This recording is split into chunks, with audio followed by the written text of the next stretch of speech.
Okay, good morning, everyone. I hope you can all hear me. Let me see here. Yes, we have me on video too. That's good. I wasn't sure there for a second if I had hit the right buttons or not. Such a nice, beautiful day out. Sometimes I'm more distracted by that than anything. We're going to talk about something truly not exciting today, and that's employee handbooks. But it's a necessary evil. And so we're going to dive into it. For those of you who know us, I'm Ann Lavelle. I'm the compliance specialist with CTR, and Emily Thompson knows all things I solved. So she is sort of the platform specialist here. Before my life at CTR, I was a partner for a couple of decades at a really large Pittsburgh firm in their labor and employment division. And all we did was represent management side clients in labor and employment issues, everything under the sun. So that's my background. I retired from that. I always loved the educational component, so I'm very fortunate that I get to do this because an ounce of prevention is always worth more than a call to your attorney's office. And it's cheaper too, trust me. So a couple of things. SHRM, you guys who attend all the time, there's 1 hour SHRM credit. We send out all the information afterwards. I don't personally send it out because I'm not allowed to touch technology. But we send that out. That slide deck will be available. There's a recording of this. There's a bank of recordings if you have insomnia or something and want to listen to me over and over and over, or if you have a particular topic you want to talk about. A lot of people really seem to love or hate the FLSA. We have a lot of recordings on that. If you are local, or even if you're not and you feel like driving, we're having cocktails in compliance. So twice a year, we do an in-person seminar. And this year it's at the Rivers Casino.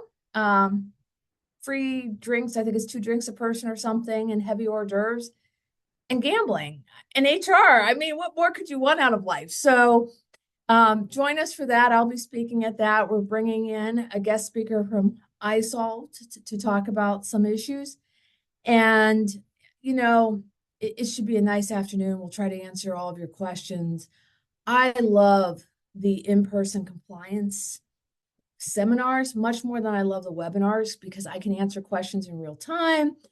And I think it just provides a great dialogue, a great learning opportunity. So it's a great way to network with other HR professionals who feel your pain too. I'm really flexible. I want to try to answer as many questions as I can today. If you have questions, feel free to put it in the Q&A. I'll try to answer them as we go along. If we're running close on time on this really exciting topic, I might hold them to the end and just out of respect for everybody's time and then try to answer as many as I can. So feel free to submit questions and I will try to get to them and we'll go from there. Okay, this tells you a little bit about CTR. Well, this is up on the screen. The way we format these webinars is generally I cover any little legislative report or important little updates up front before we dive into the main topic. And if, speaking of the FLSA, you have travel time issues, the Department of Labor just issued 2 opinion letters, maybe a week or 2 ago. And those letters are extremely helpful to employers if you're sitting there saying, I have hybrid or remote workers, and a lot of you have that these days. I'm one myself. So, and what happens? Like this morning, I was at my house kicking up in my bunny slippers, and then I drove into the office. But maybe before I came into the office, I was answering a few emails, making a few calls. Is that travel time from my home to the office considered commuting time that we normally would not pay for under the FLSA? Or is it, and again, we're dealing with non-exempt workers here, or is it something I now have to pay? Because if I had a non-exempt worker at my house, at their house, I should say, who's answering calls and responding to a few emails and then goes into the office, is that now something other than commuting time? Is that all part of the workday? Or maybe I have a service technician who calls customers first and does a few things before they leave their house to go to the first service call. Is that first drive still commuting time or not? And those letters from the DOL, while they don't have the force and effect of a law or regulations, they are the best guidance we can possibly get from the DOL. And the DOL sort of laid out tests and said, well, hey, in the situation of a hybrid worker, where, Ann Lavelle, maybe she's non-exempt, she's hanging out at her house because, she wants to get her kids on the bus and it's for her convenience sort of thing. She likes being hybrid. And then later in the day, she decides to go into the office after she's done some stuff at home for the company. Then she goes into the office. It's for her convenience, how she's working her schedule. The DOL said it's a fact-intensive inquiry, but oftentimes that's still considered commuting time, and you don't have to pay it. Conversely, the service technician who makes a bunch of calls before they go out from their house or handles a bunch of matters before they go out, that first trip might be compensable because that's not for the service technician's convenience working that way. That is for the company's convenience. And then the DOL contrasted that even further and said, well, hey, if all the service technician does is get like a manifest of where they're going that day, that's not enough to trigger that the first trip is compensable. That's still commuting time. So very fact intensive, but there's two great opinion letters out there that if you have situations with hybrid employees who come into the office or a work site midday, or service technicians who are doing things in the morning before going to their first job site or call, you might want to review those letters. So, off topic from the exciting handbook discussion, but important to know that's out there because I know we have a lot of clients with service technicians and hybrid work, remote work is becoming more and more prevalent. All right. So why should HR care? Assuming you haven't just tuned in for your 1 hour of SHRM credit, why should you care?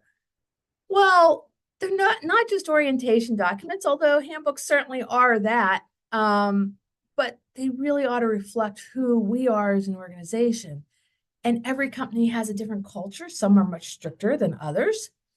And that's up to the company. But that ought to be reflected in your handbook.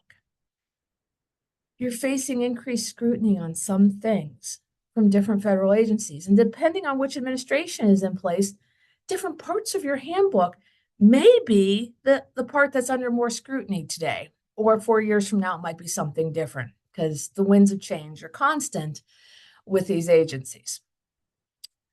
The one takeaway that I would encourage everybody to keep in mind when they look at their handbook, it is always Exhibit 1 in any type of employment litigation. And I mean that very literally. So you get an EEOC charge, or in Pennsylvania, PHRC charge, Pennsylvania Human Relations Commission, alleging discrimination or harassment. They send you a document request. Every single document request that I ever saw in 25 years asked for the employee handbook. What was the second thing they asked for? The signature page showing the employee had received and acknowledged it. Now, you can definitely do all this electronically. In fact, I encourage that. I think that's good record keeping in many ways. Not that you have to. But without a doubt, that is one of the documents that is requested. And here's the conundrum with that. So the EEOC, and I'm just assuming we have, let's say, a harassment suit litigation charge going on, is looking to see if you have an anti-harassment policy. And so they'll ask for the employee handbook. But what do you think also happens? They thumb through that handbook, right? They're looking for other problems too. The federal agencies are very helpful, no sarcasm here, in sharing information with each other. So if they think they have a problem that is outside their purview, So maybe it's not a harassment issue. Maybe it's the complaint, the charge came in as harassment. But when they're looking at things, the EEOC investigator realizes there's also an NLRB issue. And NLRB isn't just for unions, by the way, because maybe you have a policy in there that says, in the handbook, that says, hey, you can't discuss compensation. That's usually an illegal policy. And that violates the National Labor Relations Board directives that apply to all companies, not just unionized ones, that say, hey, you have to allow employees to discuss compensation so that they can gather and support each other and all the good things that unions are supposed to do. And I say that both with love and frustration for unions. My husband is in a union, but I dealt with a lot of union stuff too, and that led to some frustration. But in any event, it's always Exhibit 1. Look at that handbook like a judge is looking at it. Or better yet, opposing counsel or an EEOC or a DOL investigator is looking at it and nitpicking it apart. And would they understand that handbook, not knowing anything else about your company? So I just had a call a couple days ago from a company regarding leave, and we'll get to this in a little bit. It was as clear as mud. If it's not clear to an outsider what you intend with your policy, that's a problem because these agencies will take issue with it. All right, moving along. Where do we get muddy waters from all of this? Well, I'm all for smaller companies using a canned handbook. I don't have an issue with that, or getting it from a resource like CTR. That's good. That's good. Have something, right? But please read it. I've told this story before about the handbook I got in litigation from a company, and I opened it and it said, like, the very first line of the handbook, this is the handbook of brackets, insert name of company, close brackets, blah, blah, blah. Do you know how bad that looks? If you want to make your attorney cringe, don't read your handbook and leave all the brackets in where you're supposed to fill in the blanks. You got to read it. You got to make sure it's consistent with what you actually do, because these handbooks are a great starting place if they're canned. Or if it's something that you got 15 years ago, you need to read it to update it, right? And a lot of smaller companies, they have somebody wearing 10 different hats, and I'm sure some of you are sitting there going, yeah, that's me. And you don't know what you don't know. And so it helps sometimes to have a handbook service that will tell you when you need to update it so you're not guessing. Or it's missing the required local policies, right? We have a million seminars or webinars at this point on the City of Pittsburgh Paid Sick Days Act. Allegheny, Philadelphia has it. Lots of places, lots of localities have this. If you have remote workers, which you might not have had 10 years ago, in different localities, you really have to look at that. Inconsistent terminology. If I have an anti-harassment policy that says you must report harassment, or you should report harassment to the VP of HR, which is a common thing, or the director of HR, and I don't actually have anybody in an HR function, and I certainly don't have a VP or director of HR, that's a problem. The EEOC will take an issue with that and be like, well, how would the person know who to report it to? You don't have a VP of HR, or you had one 10 years ago or 5 years ago, and you downsized, and now your CFO is wearing, 10 hats. And how would this person know where to, I apologize, I was just making sure this was recording. How would the employee know where to submit a concern or a complaint? So you have to be very careful and thoughtful when using handbooks that are quote unquote canned. They're a great starting place, but you need to tailor them to your own issues, your own concerns, and your own practices.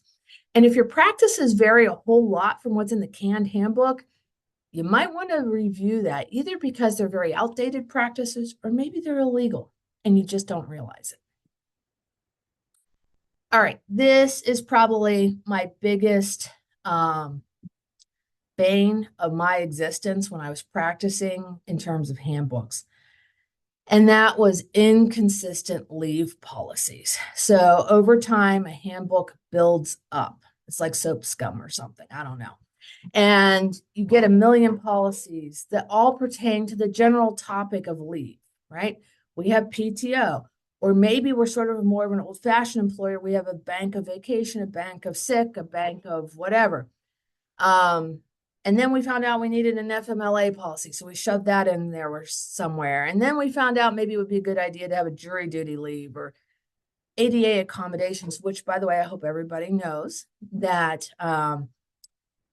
under the ADA, leave can and usually is a reasonable accommodation. The length of leave may vary.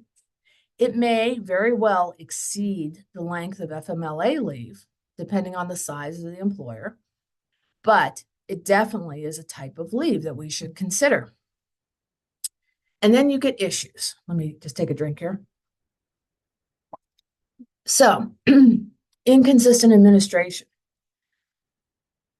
One of the larger problem cases that I had was a situation where, and this is very common, where an employer says in their handbook, we're not going to start FMLA until the person has been out 3 days or 5 days or something like that. And what they're trying to do with that type of language is build in a buffer that we're not immediately going to FMLA and all the paperwork for a large company of like 600 or 1,000 employees. Every time somebody has a little problem. There's a bunch of issues with that. So the first issue that this company had was they enforced that policy. If I broke my leg, they would give me 3 or 4 days until they started running the FMLA. So what does that really give me? Almost 13 weeks of FMLA if you're going to let me ride for about a week before you start using the FMLA. But what did they do with all the pregnant ladies in the workforce? They started it on day 1. Does that look like pregnancy discrimination? I want everybody to be nodding their head at their desk. It does. We've just treated everybody with pregnancy different than we treat everybody else with any type of medical condition. Not good. The other issue they had is, let's say they would lose track. So let's say in January, I had a day off, and in February, I had a day off, and then March, I had 3 days off. But I never quite triggered that 5-day start for the FMLA. And eventually I ran out of PTO, but I kept taking days off. Guess what they did? Discipline, right? I have exceeded my PTO. I'm taking time off. They never issued FMLA for it. What's the solution? Well, in that case, we can say, hey, we're not going to issue FMLA forms for a couple of days. I'm sorry, I feel like I'm going to sneeze, so pardon me. My allergies are killing me. But if this problem is consistent, we might retroactively apply the FMLA so that everybody is treated with FMLA protections at the same time. Nobody has an extra week. And those little absences hopefully don't get lost out there. And we account them towards the FMLA. However we handle it, we need to be consistent. We can't just pick one medical condition and be like, oh, well, on that one, those crazy women having those kids, they get enough time off anyway. So we're going to not give them that extra week. It just doesn't work well. And certainly the EEOC did not appreciate that one. Proper documentation, consistent administration. I'll harp on the first level supervisors again. They don't know what they don't know. They're just trying to get the job done. They've never heard of WH Form 308 or whatever it is for the FMLA leave. They don't know that they need that form to go out. Impress upon them that if they've got an absentee issue or some type of employee with a medical or anything type of issue that's making them wonder, run it up the flagpole to HR. It's not their job to handle it. It is their job to report it. Most importantly, cohesion. You want these policies to run simultaneously. And so many handbooks don't do that. So oftentimes you have an FMLA policy in the handbook. And then if you're lucky, you have an ADA disability leave accommodation type of policy. And then you have PTO and you have workers' comp And they all have their little separate policies, but nowhere in the document does it talk about them running concurrently, which is what you want as an employer to have happen. You typically do not want the employee to burn through 3 weeks of PTO and then ask for 12 weeks of FMLA. You want that all to run concurrently. And there are some exceptions where you might say, hey, I want to let that person who's, that new mom, that new dad who's out on FMLA for 12 weeks. Maybe I want to let a person with a long-term disability have a little bit of PTO left over for the rest of the year, because otherwise I'm putting them in an untenable situation to have zero PTO for the rest of the year. But I don't want them to have 3 weeks. And I'm not just talking about new parents. It could be the person with a broken leg who breaks their leg January 1st on New Year's partying and can't come to work and has FMLA leave. If you require them to run all their PTO simultaneously, you've put them in a really tough spot for the rest of the year. Maybe that's your company culture and you don't care, and you can maybe do that. But maybe it's your company culture to say, well, I'm going to let them keep 3 days of PTO or 5, whatever it is, so that for the rest of the year, if they exhaust all their FMLA, they still have a little bit of time left, that if they have a doctor's appointment or their kid gets sick, whatever, the blizzard hits, they can have a paid day off. That's an optional thing you can do. The other thing, more recently in Pittsburgh and Allegheny County, you want that city of Pittsburgh and Allegheny County leave to run concurrently with other types of leave so that you don't have this ongoing, never-ending bank of leave where the employee says, first, I'm going to use PTO, then I'm going to use city of Pittsburgh, then I'm going to use FMLA, then I'm going to use the ADA. And then maybe it was all workers' comp to begin with, so I'm still out. There may be times where there's an extended absence because it's disability related and we have to do that, but we want them to run concurrently. By the way, what's a reasonable disability leave? Well, that's a great question. And the courts never have an answer for that because it really is fact dependent on what the person does and how large the employer is and what the expectations are in terms of whether you have additional coverage for this employee or not. But there's at least one case out there talking to a really large box store that said, hey, in your greeter position, a 2-year leave of absence is reasonable. So keep that in mind. Attendance policies. Okay. Somebody asked a question. I love this question. Okay. Do you have an opinion on if it's good or bad to have separate PTO and sick time buckets? I recently moved companies, and for the first time in ages, they have 2 separate buckets. My suggestion would always be to have one bucket. It makes life a lot easier. We're not parsing out what's sick, what's vacation, what's personal, whatever. And it just makes life administratively easier.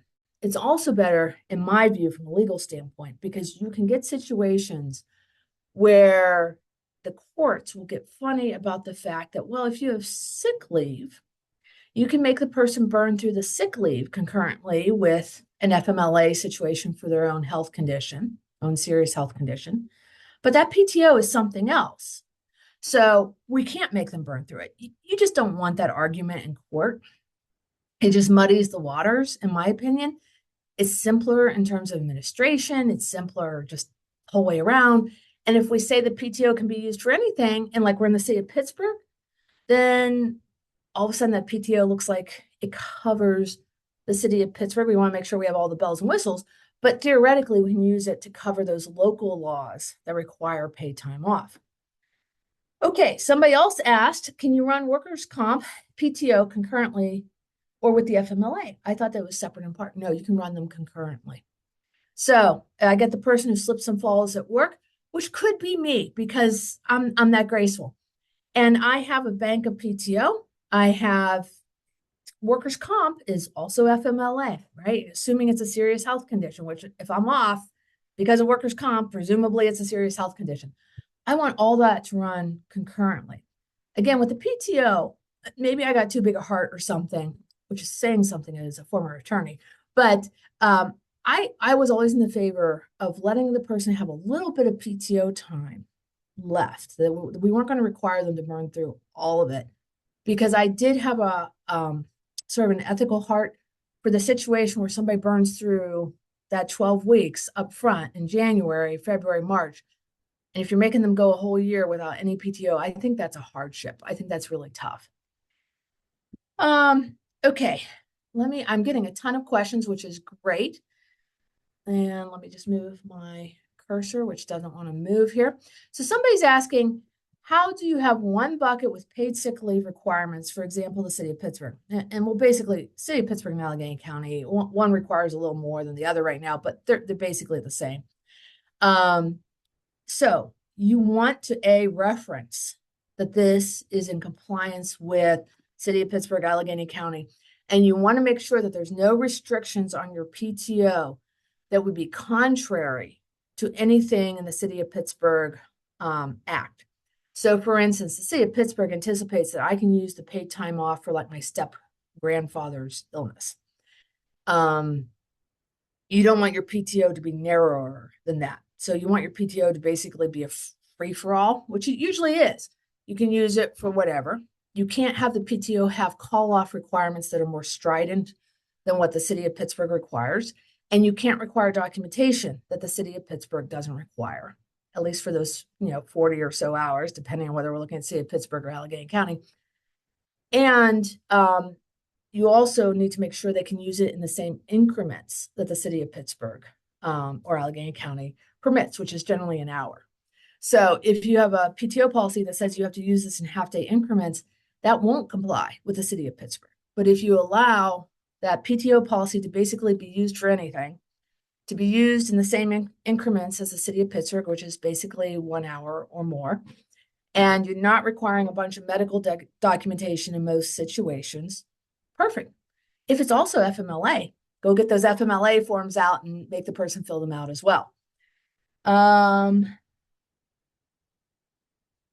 Okay, so somebody else wrote in about the city of Pittsburgh issue as well and said, hey, I don't think, and I'm paraphrasing this a little bit, we're in the city of Pittsburgh and the rules do not support one bucket. It will support one bucket. And in fact, they have guidance on their website about this, about that you can use existing PTO for this.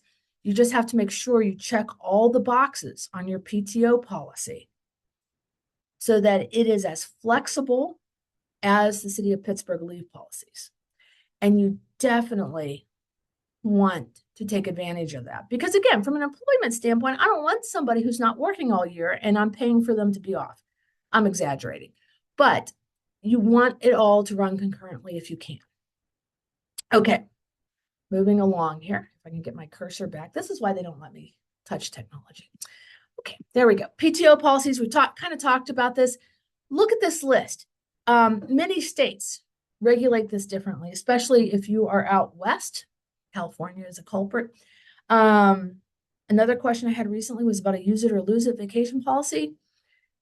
In Pennsylvania, it doesn't matter. We can have a use it or lose it policy. We don't have to pay somebody if they don't use it and they're still employed. If they quit, we don't have to pay it, assuming we've told them so and assuming that our past practice supports that. So we can't just pick who we're going to pay and not pay. However, one of the things that we would sometimes do when we have problems with, or a company had problems with employees just sort of walking off the job, which may show a greater problem than just your PTO policies, but we would put guardrails in there. And again, this works in Pennsylvania. It doesn't work in all states. And we would say, hey, if you want your unused PTO or vacation, whatever we're calling it, paid out, you must give and work through 2 weeks notice or 30 days notice, unless we tell you otherwise. If you're involuntarily terminated, you're not going to get your PTO. If you walk off the job, you're not going to get your PTO, your unused, accrued PTO paid out. That encouraged people to give notice so that the company could plan. It encouraged the company to help with transitions. It was a good thing because it incentivized the employees to help us transition. So we can put up guardrails in some states like that, but not all. Obviously, workplace conduct, respectful behavior. So I used to joke when I would do anti-harassment training that you can be an equal opportunity jerk. And I still believe that's legal. Not ethical, but legal. If Ann Lavelle is a jerk to everybody, then I'm not picking on somebody because of their protected class. I'm just an A number one, whatever.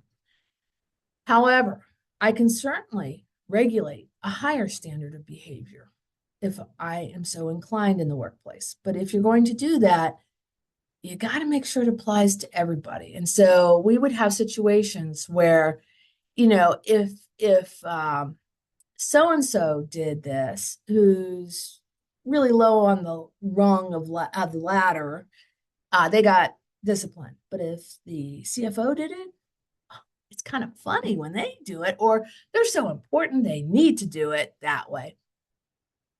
If we're going to have respectful behavior policies, then we need to do it across the board. And of course, that's different than harassment and discrimination. That's just plain old illegal everywhere.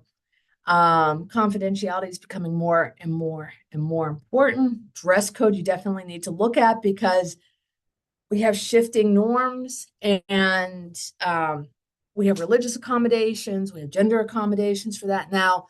There's a lot of things that might go into that. HIPAA. So HIPAA basically doesn't apply to private employers. But if you're a healthcare entity and you have folks working with patients, then absolutely you should have HIPAA in there. The ADA, privacy, AI, privacy issues, all that should be woven in somehow to your handbook. What about states like Michigan that say, hey, any legal conduct outside the workplace you can't discipline for? There are states that go along those lines, and that makes life really difficult because if I do something really screwy outside the workplace and you want to terminate me, but it was legal behavior in Michigan, you're going to have a problem. Pennsylvania does not have that. All right. Technology. So I'm sorry, I have terrible allergies and it's just getting to me. Talked about this a little bit, but whether that technology is owned by the company or the person, BYOD, you're going to have litigation concerns, as well as privacy and confidentiality concerns if people are bringing their own cell phones and everything else to work. It's the norm, though. So you just have to plan for that and set employee expectations accordingly, that phone could be subject to litigation hold or part of a litigation e-discovery type of situation if they've got their own computer, iPad, phone, whatever at work. And we definitely want to make sure that we're using our technology in an appropriate way. So it's important to set the expectations. And I think I had one client the whole time that I practiced that said, hey, no personal use ever, ever, ever of any of our systems. I think that's almost impossible to enforce. This client enforced it. They would fire everybody. It was legal. They didn't want the person using their email system to send their husband or their wife or their significant other an email saying, hey, can you pick up a gallon of milk on the way home? That got somebody fired. To me, that is a de minimis use. A lot of companies will allow a de minimis use of their technology for something that's pretty benign. But that's up to you and how much you can enforce it, because if you're going to say you can't use it, then you better enforce it. And if we're going to say minimal use, we want to enforce that too. We don't want the person who's Amazon shopping all day or whatever it is. All right. I know I have some questions coming in, but I want to make sure we get through everything here. Pay is an issue, especially out west. The transparency or lack thereof, what you want to do with that. You need to look at the states where you're posting jobs to know how transparent you need to be about the salary or wage ranges or whatever it is. We've talked ad nauseum about the FLSA and employee classifications. Certainly, that's something to always keep an eye on. Paying a salary is not enough. The independent contractor rules change, the gig workers, depending on which administration is in office. The red administrations tend to favor the use of independent contractors. The blue do not. And I'm not here to say which is right or which is wrong, But just to alert you that every time we get a change in administration, the DOL seems to change how it looks at independent contractors and who counts as one and who doesn't. All right. Again, annual review, ideally. But if you're busy, help yourself out. Have somebody out there who's got your back that's helping you with employee handbook updates. And the bigger you get, the more likely it is that you ought to involve counsel. So if you've got 500 or 1,000 employees running around, you probably are at the size where you want an attorney involved in that handbook and looking at it and making sure that it looks good. Social media policies. So, who isn't out there posting to some extent, myself included. And, it's important. If I go out there and I say, CTR is crazy. I hate blue and orange. It's the worst colors I've ever seen. I'm much more of a pink and purple type of person. Do you really want me out there posting that as a CTR employee? And I'm making this all up, of course, but you want to be clear that the employee does not speak on behalf of the company, that's Anne's own personal opinion about colors, that she likes chartreuse and turquoise or whatever it is, and not speaking for CTR. And obviously, company colors aren't that important, but other issues do become. And then you've got to balance that. Employees don't have free speech unless you're a government organization. So for most private employers, I don't have free speech. CTR could get ticked off that I've suggested chartreuse and turquoise or purple and pink or whatever. But what if I say CTR doesn't pay its employees well? All of a sudden, that might be protected speech under the National Labor Relations Act, because maybe I'm trying to drum up union support, and I'm trying to get my fellow brethren here at the CTR organization to join me in rising up and making a union. So you do have to be careful what you're disciplining for outside of the workplace. Set your expectations so that when, not if, but when you get somebody who posts something really strange, that you can look at a policy and say, hey, we told you that you can't speak for the company. We told you you can't engage in harassment of any type outside the workplace, because what if I've decided that, wow, our sales guy is pretty hot. I think I'm going to harass him on my Facebook page. Even though that's conduct outside the workplace, you want to prohibit that. You don't want me chasing down the sales guy. I hope that's all making you laugh. I promise I've never chased down one of our sales guys. Professional conduct, use of it during work hours. It might be one thing if I check my personal email for 2 minutes. It's another. I've had employees actually conduct their own side gigs while they're working. They're out there printing shipping labels for eBay and handling their whole eBay business while they're at their first job. That's not what. And of course, AI, we're going to cover this in some depth, and we have covered it.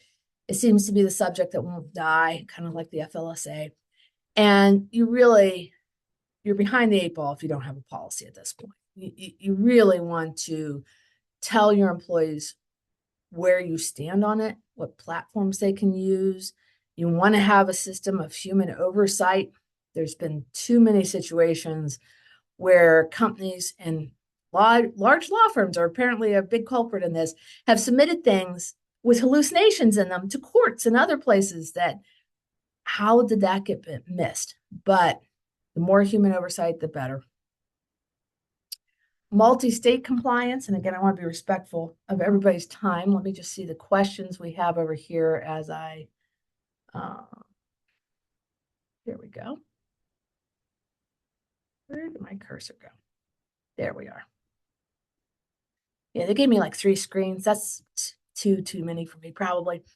Okay, is it still correct that in PA, your PTO payout policy can be, we do not pay out unused? That's correct. So that's not true of all states. So the person is asking a specific state question here. In Pennsylvania, you can have a use it or lose it policy. That's completely up to you. Whatever policy you pick, though, you want to be consistent. And so you can have a policy that says, hey, we front load, right? So January 1, maybe we front loaded on a calendar year basis, or maybe we front loaded on an anniversary basis. Anne was hired July 1st. We front loaded on her anniversary date. I have 3 weeks. On July 2nd, you decide to fire me. You don't have to pay that out, but that assumes that you have a past practice that supports that you haven't been paying it out to Todd and Amy and whoever and ever, other people where I would be like, well, why did you pay them and not me? It must be because, I'm the old person or something. You want a consistent past practice. And ideally, you want to expressly state and set the expectation in your handbook as to how you're going to pay it out, if at all. You might take this standpoint because one of the issues you can have, right, is that somebody is front loaded with 3 weeks, January 1. So they spend the first 3 weeks in Alaska on vacation. That's okay. They come back and they quit the day they return. Your policy didn't prevent that. From their perspective, they're being smart. They have used the benefit knowing that they were going to quit.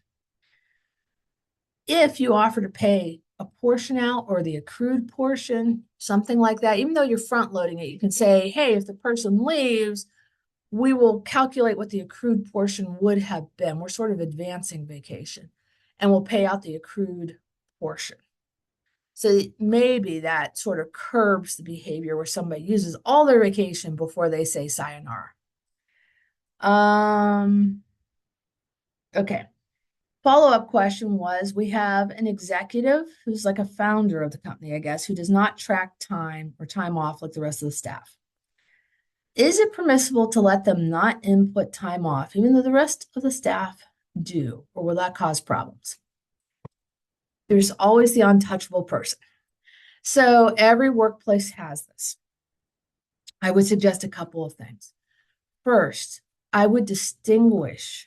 We can distinguish and have different policies based on different classes of employees. So if we have what I'll call a C-level person saying, I'm the CFO, I'm not keeping track of my time, I'm just going to do whatever. And the company is okay with that. And that can be their decision. That can be the company's decision. I'm okay with that. Then I would say everybody at that executive level, that sort of C-level in the company, gets the same benefit, right? So the chief people officer, the chief executive officer, chief information officer, everybody in that bandwidth who has the same type, same level of job, apparently we're not going to make them count time off either. And maybe that's okay. And I actually came from a firm that had a similar policy to that. If you were a partner, you weren't out there counting your time off because they presumed at that point that you were responsible enough to handle it. And that if you took time off, you were going to do so in a responsible, ethical way. And we really didn't have problems with it. However, for staff, whether it's the firm I was with or the companies or whoever, we can have a different policy. We can say, okay, C-level people, we're not keeping track of your time. We're going to treat everybody in that bandwidth, that job grouping the same. Everybody below them has to do it because it's a different job classification, a different set of circumstances. But what you want to do is make that clear, right? This policy applies to X, Y, and Z classes of employees. And that way you don't have Ann Lavelle who's going, well, why are you making me keep track of stuff when Tom doesn't have to? Tom's the name of my husband. Darn Tom, why doesn't he have to? Well, if I've set out in the policy and I've been fair about it in terms of job classifications, then it's okay. All right, moving along. I know I have more questions coming in too, but let's just keep going because I want to make sure Emily gets her time too, and I will stay to answer questions. Okay, again, reporting options, titles not named because people leave, non-retaliation, confidentiality limits. If somebody files a discrimination complaint, it's not confidential completely. It's as confidential as we can possibly make it. We have to interview people. We have to discuss it. We have to tell the person not to retaliate. It's not 100% confidential. And so we want to be clear about that in our handbook. We want to be clear that people have to cooperate with investigations. If they don't cooperate, which sometimes occurs, We want them to know that that was our expectation and they could suffer an adverse employment consequence if they don't. When you have complaints or somebody raises an issue, it's one of the best times to revisit because you're probably pointing out a hole somewhere or a disconnect between your actual practice and what's in your handbook. And so if you're sitting there saying, gosh, should I pay vacation out or not? I don't know what the company's done in the past. I'm the new HR person. And when I asked the CFO, he had no clue because he was just interested in his accounts receivable statement. When you get situations like that, my first bit of advice is whatever the cost of some little payout is far less than dealing with litigation. If you're risk adverse, particularly, or if you don't have the right insurance in place, which is quite common, unfortunately, you may just say, hey, we're going to take our lumps on Anne. She wants her vacation paid out. But moving forward, this is our opportunity. Forewarned is fair warned. The rest of the employees are going to know that we're changing our policy. We are not paying out, we're not doing this, or we're not doing that, or we are going to do this, that, or whatever. And we set the precedent going forward. And if we've set a poor precedent somewhere at some place, like maybe we paid some people out and other people we didn't because it was just sort of a free for all. It was the Wild West at our workplace. We didn't have an HR function. Well, guess what? Now's our time to rein in the Wild West and be consistent and do what we need to do. All right. So again, I want to be thoughtful of everybody's time here. This is all, I think, common sense, but make sure you get those employee acknowledgments, right? When you make changes, don't just make the change and put it back up on the dusty shelf or the electronic file that nobody looks at. Announce it to your employees, especially if you're making a significant change. And then please, please, please train your managers. They need to recognize the issues.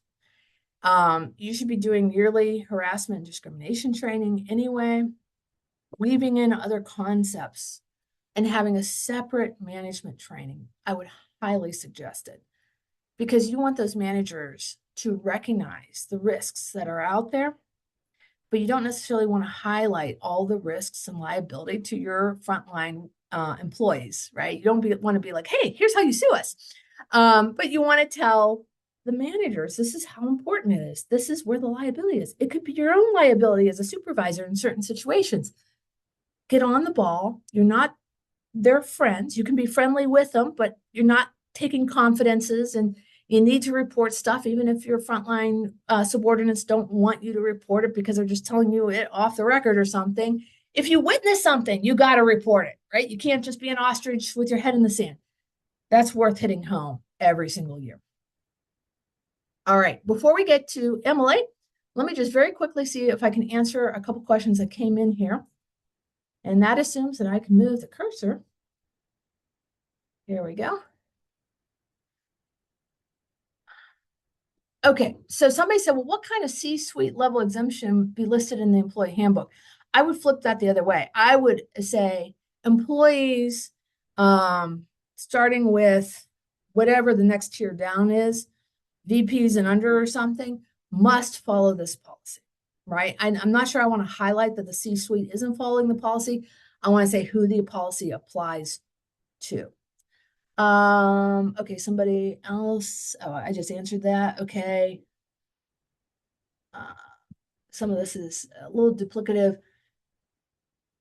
Okay. Can you deduct from an employee's final pay that used more PTO than they've earned, provided it still follows the FLSA? Depends what state you're in, number one, but let's assume we're in Pennsylvania. So if you deduct from a non-exempt employee, you must still ensure that so just generally in states, that you've paid a minimum wage and any overtime. This is non-exempt. In Pennsylvania, you really can't do it because if you look at Pennsylvania's wage payment and collection law that talks about what deductions are permissible, this is not one of them. And the overarching effect of the PA wage payment and collection law is that any deductions must be favorable and for the benefit of the employee. That clearly is not favorable or for the benefit of the employee. So in Pennsylvania, this would be a problematic deduction, even if we complied with the FLSA. If it was an exempt person, right, we don't have to worry about minimum wage and overtime, But if we drop them below the salary level, we may have just turned them into non-exempt, and we definitely don't want to do that. This falls into the category of things that I would say, if you have advanced the PTO, it is what it is. Take your lumps. It's cheaper than getting into a litigation mess. And if you don't like this, if this is not the result you want and you have too much abuse of it, then we start looking at an accrual system and we don't let people advance the PTO. That's a much better solution. Okay, Emily, I'm sorry I cut into your time. Please jump in and let me know if I need to like stop screen sharing or do whatever technical thing I need to do to help you out here. Yes, please stop sharing your screen whenever you can. I have Okay, a as very always. simple slide to share. Okay. Where is my screen share? I'm getting there. Hmm, no Screen share. worries. Stop share. There we go. I think I did it. All right, perfect. Let's see. You just let me know when you can see my screen, please. Yes, I can see it. Okay, perfect. So, and thank you for providing so much great information and insight on staying compliant with the handbook requirements. So, just kind of tying us all back in here, how HR services can help, right? So, we've obviously identified that handbooks can be very time consuming, very hard to keep up with, and a lot goes into it. And so, we have our HR services available to help our clients kind of take that guesswork out. And so it depends on the level of service you're certainly moving forward with. But at these different levels, we have different ways that we can help our clients. So, first and foremost, we have our three tiers of service, and then we have our standalone option as well. So, with our first entry level tier essential, we do have a DIY employee handbook builder. Now, this is going to be a great opportunity for our clients to still create a state and federally compliant handbook, and then you're able to customize the different policies on your own as well with our HR professionals as a phone a friend for you to be able to ask any kinds of questions for those one off policies if you're not quite sure how to reword something to still be compliant, but also align with your mission, vision, values. And then next we have our expert tier. That's our middle tier. It does include a customized employee handbook experience with our team and an annual revision with unlimited updates by request. So what this means is with expert, you are aligned with a dedicated HR partner. That's your go-to for all things HR, good, bad, ugly. You have unlimited access to them. And then you're going to sit down with them first with an introduction call, of course, to kick off and talk through what your priorities are. And then we have a questionnaire that you'll complete so that we can gather the information that we need to be able to customize a handbook for you. And then we put together the handbook. So we, of course, take care of all the compliance, state, federally compliance, all those worries we handle for you. We're backed by Jackson Lewis, one of the largest law firms in the nation. So rest assured, we are providing those handbooks legally sound, state and federally. And so we're going to put together the handbook for you, and we'll probably go back and forth a couple times just to make sure that we have, the aligning handbook that you're happy with and we have compliantly, reviewed. And then you will have annually a revision as it's highly recommended to do so, at least that one time a year. Make sure that everything looks good. There aren't any changes that need to be done. But then you also, throughout the year, have unlimited updates by request. So if for whatever reason policies change internally, or maybe you're considering, maybe changing a policy, one, you can always ask your HR expert, is this something we can do? What should we be aware of? Anything that we need to keep in mind, need to stick to a script or, what have you, and making sure it stays compliant. But then they'll also support you and put those edits into the handbook on your behalf. So they're helping you maintain the handbook. And then next we have our elite tier. This is our top tier. It provides 100% proactive compliance support. So you also, again, have that customized employee experience. So we're building off of that expert experience I just explained. And your HR business partner is actually going to be an HR manager, HR director equivalent, 10 to 15 plus years of experience. And they're going to be reaching out to you with proactive compliance with all things HR, but just specific to this handbook, they're going to let you know, hey, client, this law just got passed. This is how it impacts you. Here's everything you need to know. Here's what we would recommend you update that policy to. Let's talk about your messaging. We're going to update the handbook for you once we get your green light. Of course, we provide you with the draft that we would recommend updating it to. And then we're going to go ahead and update your handbook and talk to you about your messaging, since it's an employer's responsibility to let employees know how these new changes may impact them. We'll go ahead and make sure that you're, familiar with how to do so, best ways to do it, best practices, so on and so forth. But that proactive maintenance is provided by your HR business partner throughout the year. So, of course, we always do recommend that annual revision, but because we are proactively supporting, we'll be supporting throughout the year as well. So it's less of a time-consuming project once we get to that revision. And then last but certainly not least, we have our standalone handbook experience. This is just like at the expert tier, it's a customized employee handbook project. We have the questionnaire we fill out or you fill out. We support you and put that handbook together. We'll go back and forth a couple times until we get the final version we're all happy with. But it's a standalone project, so it's just a one-time. We can also do a one-time project the following year if you'd like to just ongoing, do a one-time project only. You're not looking for HR support in other areas. So, just high level, this is how our HR professionals are supporting our clients. Of course, everybody's needs are completely different, and requirements are completely different based off of your location, your size, so on. So, if you're interested in learning more about how we can support you specifically in your needs in your business and your location, please feel free to let us know. We'd be happy to continue the conversation from here. But thank you so much for your time. And was there anything else you wanted to wrap us up with today? Because that finalizes my side of things. No, not at all. So I think I have covered all the questions. We did get some duplicates, and apparently I answered some questions that somebody said, "Oh, you've already answered." Hey, can't have too many answers. But no, I think we're good. Keep in mind, next month, September, it is not a webinar. It's booze and gambling with compliance on the side. I'm sure they'll love it that I am advertising it that way. But no, seriously, if you're local or not local, come join us at the Rivers Casino. I find them to be a really fun experience. Come join us. And let me see, I might have another question coming in here. Let me just flip on over. Again, giving me 3 screens was a mistake because I can never find my cursor. Oh, okay. Some folks are saying thank you. You are absolutely welcome. I really enjoy the educational component here. So this is wonderful. Otherwise, everybody go enjoy the beautiful day. Take care.